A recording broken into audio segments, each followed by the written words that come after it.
Ragazzi, bentornati e benvenuti su Ferrovie Miniature, io sono Gio, buon anno! Andiamo a vedere alcuni consigli pratici per cominciare a strutturare, o meglio a progettare un vostro plastico per il futuro. In questo video andremo ad approfondire proprio il discorso di come iniziare, se usare uno star set o meno e quale tipo di progettazione è adatta alle nostre capacità o comunque alle nostre tasche. Sappiamo benissimo ragazzi quanto sia alto il prezzo di questo hobby, però comunque non è escluso che si possa cominciare anche con pochi soldi usando un po' di strategia. Se stai cominciando e vuoi semplicemente divertirti, quindi cominciare a fare qualcosina per cominciare a capire se questo mondo ti appartiene o meno, ti consiglio di cominciare sempre con delle piccole tavole di legno o di polistirolo o addirittura anche di cartone e acquistare un semplice star set, addirittura anche magari uno star set della Lima, di quelle proprio giocattoloso, proprio per capire se effettivamente questo hobby ti piace sul serio. Passato questo step diciamo di introduzione, se sei interessato allora comincia a guardare questo video perché ho un sacco di cose da raccontarti.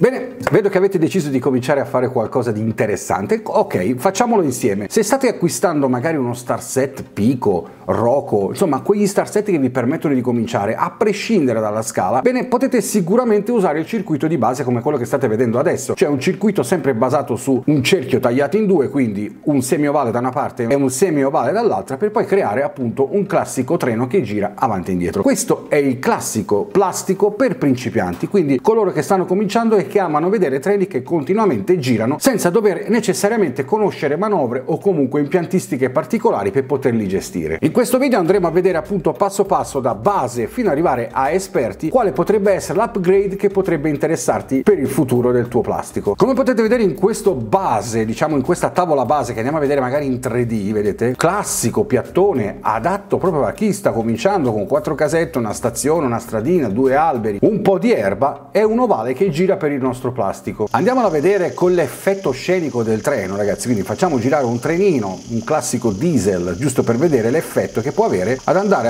a creare un plastico del genere. Diciamo che ha sicuramente un impatto interessante in quanto riusciamo a vedere il nostro treno che gira e possiamo gustarcelo in varie angolazioni del plastico, quindi stiamo usando in questo caso un layout molto semplificato veramente per principianti che vogliono assolutamente cominciare a divertirsi. Questa è la base. Quale potrebbe essere poi l'upgrade? Sicuramente l'upgrade è questo, aggiungere semplicemente uno scambio. Andiamo a vedere che cosa ho fatto. Ho praticamente aggiunto uno scambio con un binario terminale che mi permette di avere un gioco in più, una manovra in più. È molto semplice, non occorre chissà quale conoscenza, guardiamolo anche in 3D ed ecco la modifica ragazzi, questa semplicemente un piccolo tronchetto con uno scambio e questo già diventa un upgrade per colui che vuole finalmente cominciare ad azzardare un attimino, cioè proviamo a mettere uno scambio, vediamo che cosa succede, facciamo cambiare un po' la direzione di questo treno. Ecco, il primo azzardo è questo scambio, manuale, elettrico, digitale, non ha importanza, incominciamo a farlo e poi vediamo quello che può essere il divertimento più tardi. Infatti cosa facciamo? Andiamo a prendere un altro scambio dal nostro fornitore o su un sito online e ci facciamo spedire un altro scambio sinistro. Ecco, andiamo a modellare dall'altra parte della strada del plastico, quindi se io ci giri intorno ho la possibilità di vederlo su più angolazioni. Vedete, questo è visto dall'alto e abbiamo l'opportunità di avere una stazione da questa parte, ma da quest'altra parte potremo creare un deposito, qualcosa che ci permette di avere un'ulteriore manovra. Quindi vedete, abbiamo cominciato a complicarci un po' la vita. Ecco, fino a qui diciamo che siamo in una fase dove ancora ci stiamo divertendo e stiamo cominciando a crederci in quello che vogliamo fare, perché arriviamo a un punto di dire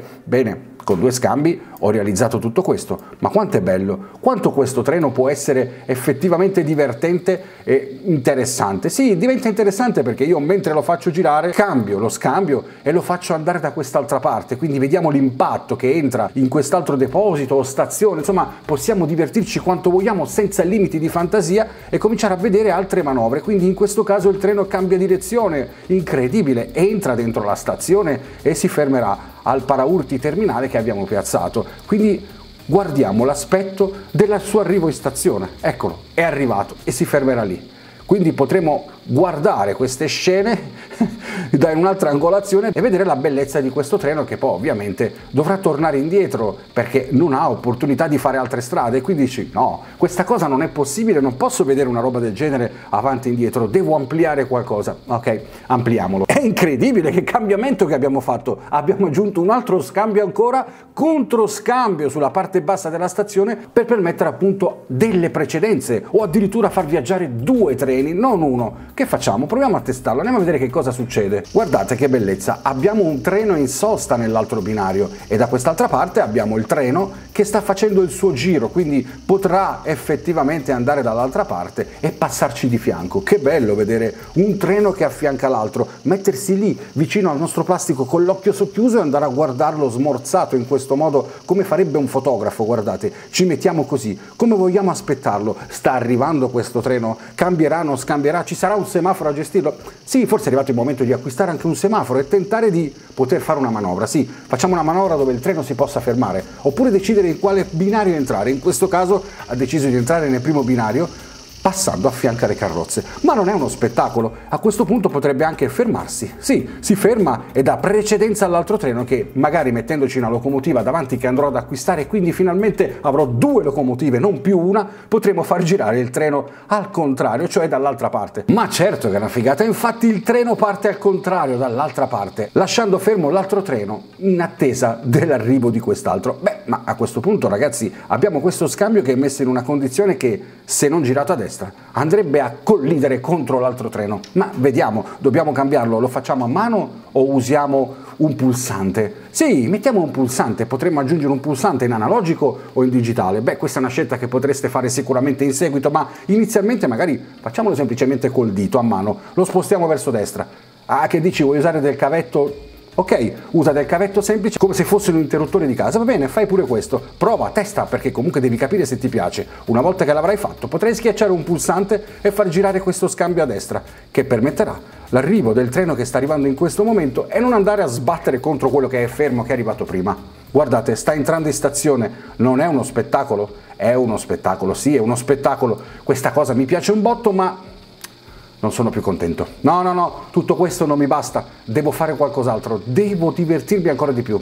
Facciamo un altro upgrade. Semplicemente decido di disfarmi di quel plastico a cui ho dato inizio a tutto, oppure tenerlo così e cambiare qualcosa. In questo caso decido di passare in una fase medio, quasi professionista. Beh, provo a fare, che ne so, un tracciato ad L, uno dei tracciati che inizialmente i professionisti adorano farlo, usando il classico sistema ad L. Guardate, il classico sistema ad L vi permette di fare tante cose perché è la base dell'inizio di tutto per un plastico già semi-professionale. Il treno può girare su ampi spazi e all'interno dello spazio di questa L potrete sfruttare mettendo paesaggi, montagne, eccetera, eccetera, quello che vi piace. Ah, ok, va bene, non vi piace vederlo così. Ok, facciamogli un piccolo upgrade nell'impianto ad L. E che cosa ho fatto? Semplicemente ho usato quel plastico che avevamo fatto prima, ho smontato i pezzi e li ho messi sotto a quello ad L. E guardate, ho creato questo. Ho creato un inizio di un divertimento differente da quello di prima, cioè il plastico di prima, ma posso ampliare, posso uscire da questa zona e vedere qualcosa di diverso. Guardate, posso mettere il mio treno che gira come prima, quando avevamo cominciato, quando eravamo ancora agli inizi di questo hobby, e finalmente posso fare una manovra in più, cioè quella di decidere se farlo continuare nel nostro tracciato oppure mandarlo nella zona L, quella zona che ho costruito per creare qualcosa in più. Certo, cosa stai dicendo? Fare qualcosa in più in quella zona? Ma certo, possiamo fare, che ne so, una galleria, possiamo fare una galleria e creare un paesaggio sopra, e per farlo è semplice. Quindi clicchiamo sui binari dove vogliamo ottenere la galleria, proviamo a fare un test, vediamo se la cosa ci piace realmente. Visto e considerato che non devo spendere soldi, posso farlo col software, mi costa zero fare un esperimento, altrimenti avrei buttato dei soldi. Gli piazzo questa galleria, vediamo come sta in 3D, vediamo, oh! Ma è bellissima ragazzi, cioè guardate, ho creato una galleria e sopra questo spazio potrei mettere un castello, delle rocce, degli animali che stanno pascolando e quindi vedere il mio treno che entra ed esce. E andiamo a vedere l'effetto che avrà. Sta per entrare nella galleria di questo plastico ad L, è un plastico semi-professionale, diciamo che già comincia a diventare interessante. Vedete, il treno sta entrando nella galleria e ora dovrebbe uscire da quest'altra parte. Vediamo l'impatto che ha, ragazzi, è spettacolare. Esce dalla galleria per poi ritornare nel punto dove avevamo cominciato all'inizio. Ragazzi, non ci ferma più nessuno perché a questo punto dobbiamo fare un'altra scelta. Se dobbiamo ampliare, potremmo optare per un osso di cane. L'osso di cane è indicato proprio quando si vogliono fare quei plastici passerella, cioè dove vogliamo vedere il nostro treno che va e viene e basta, e usare dei laterali come ritorni del nostro convoglio. Andiamo a vedere che cosa si può fare su una roba del genere. È molto scarna come cosa, però vi posso garantire che molti professionisti lo usano proprio come plastico passerella. Perché che cos'è il plastico passerella? Il plastico passerella è quella cosa, appunto, come lo dice la parola stessa, passerella, cioè noi vediamo passare questo convoglio, possiamo fotografarlo sfruttando il panorama che ci sarà dietro e poi lui ritornerà nel binario di ritorno perché andrà a nascondersi all'interno di questi ovali laterali che permetteranno al treno di fare un ritorno. Esattamente così, vedete, abbiamo coperto le montagne, abbiamo coperto gli ovali con delle montagne e abbiamo la passerella. Provate a immaginare qua dietro un paesaggio e il nostro treno che entra e esce, quindi farà il suo ingresso nella montagna di sinistra e poi andrà in quello di destra e così via. Il tutto per poter continuare a guardare i nostri modelli che viaggiano avanti e indietro. Guardate che bellezza, questo è già un passo avanti, ma ovviamente così è molto scarno. Ma se abbiamo spazio possiamo ampliarci magari piegando il nostro osso di cane e farlo diventare ad L, come quello che abbiamo visto prima. Quindi abbiamo applicato il progetto ad L con il progetto a osso di cane e perché no, potremmo aggiungere altri scambi, altre stazioni. Questo è un esempio di inizio di un plastico abbastanza interessante. Questa è ovviamente la base, è il pensiero, cioè il concetto di fare un osso di cane che ha un punto di arrivo e un punto di ritorno ma senza far fermare mai i treni. E questo ovviamente è molto utilizzato nel mondo dei plastici ferroviari, specialmente da persone che hanno pochi spazi. Poi c'è la classica racchetta, quella dove abbiamo un solo binario ma c'è la racchetta, cioè un cappio, e questo si chiama loop to loop, cappio da cappio a cappio, cioè il treno continua ad andare in un cappio, tornare indietro su un unico binario. In questo caso ci serviranno due moduli per evitare il cortocircuito. In questo caso c'è il cortocircuito se usiamo sistemi di corrente continua, e il treno cosa farà? Non farà altro che fare avanti e indietro, e questa è una base, anche questa qui, per i fotoamatori, i videoamatori che amano realizzare soltanto plastici per guardare il treno che va avanti e indietro. Ma a questo punto sicuramente avrete già evoluto la vostra passione. È arrivato il momento di fare qualcosa di interessante? Avete uno spazio enorme? Proviamo a vedere che cosa potremo mai realizzare. Eccolo qua, il punto a punto. Questo è il sistema più professionale che possa esistere nel mondo delle ferrovie in miniatura, perché è il migliore, perché è quello che i veri professionisti usano, cioè il punto a punto, come le ferrovie reali, cioè da un paese che potremmo denominare A come in questo caso, arrivare a un paese che potremmo denominare B come in questo caso. Ecco, abbiamo due punti, ma potrebbero essere 3, 4.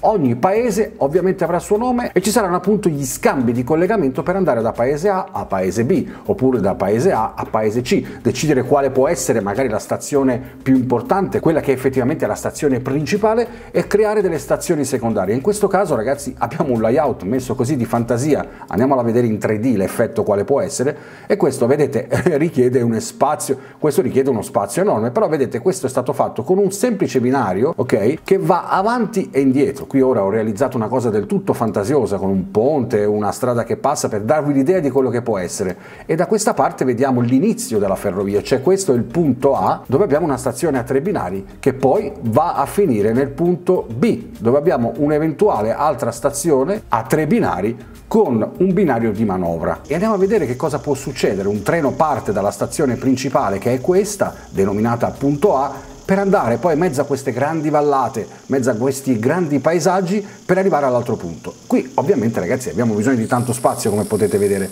L'andamento del treno ci permette di, vedete, di creare anche situazioni con vallate, pendenze, eccetera eccetera, e questo vi porterà ad avere un grande divertimento e a capire che effettivamente il modellismo ferroviario è qualcosa di veramente interessante. E questo è praticamente un esempio. Ma andiamo a vedere quanto spazio ho usato io per fare una piccola scenetta di questo genere. Ecco, usiamo un metro per capirci quanto spazio ho usato per fare qualcosa di professionale. Ecco, abbiamo usato 16 metri. Ragazzi, in 16 metri ho fatto quello che avete visto, cioè avreste bisogno di grandi spazi per fare qualcosa di professionale, ma non è obbligatorio questo. Possiamo anche divertirci in spazi molto più limitati, come questo plastico che ho fatto per Luca Scanu e che saluto, e che in poco spazio comunque siamo riusciti a divertirci, perché abbiamo effettivamente utilizzato circa 3,3 metri, altrettanti e 3, quindi un semplice quadrato in una stanza. Guardate quante cose può fare. Guardiamolo anche in 3D. Questo è un plastico che io ho progettato per un mio cliente E vi ricordo che se avete bisogno di farvi progettare plastici e diorami o comunque oltre che progettazioni anche realizzazioni, potete contattarmi alla mail qua sotto mojoesilchio@gmail.com per preventivi e consulenze. Guardate, possiamo fare un sacco di cose, vedete? E tutto questo ci permette comunque di divertirci in poco spazio. Detto questo, voglio soltanto dirvi di prendere spunto da quelle che possono essere le vostre idee, magari aiutatevi con un software, se non lo sapete fare appoggiatevi su di me, ma cominciate con qualcosa di molto piccolo, giusto per capire se effettivamente questo è il vostro hobby. Spero di avervi dato delle delucidazioni in merito a questo bellissimo hobby, spero vi siate anche divertiti con questa presentazione un po' particolare e lasciatemi nei commenti qua sotto che cosa vorreste vedere nei prossimi video inerenti al modellismo ferroviario. Io vi ringrazio per avermi guardato e noi ci vediamo alla prossima. Ciao!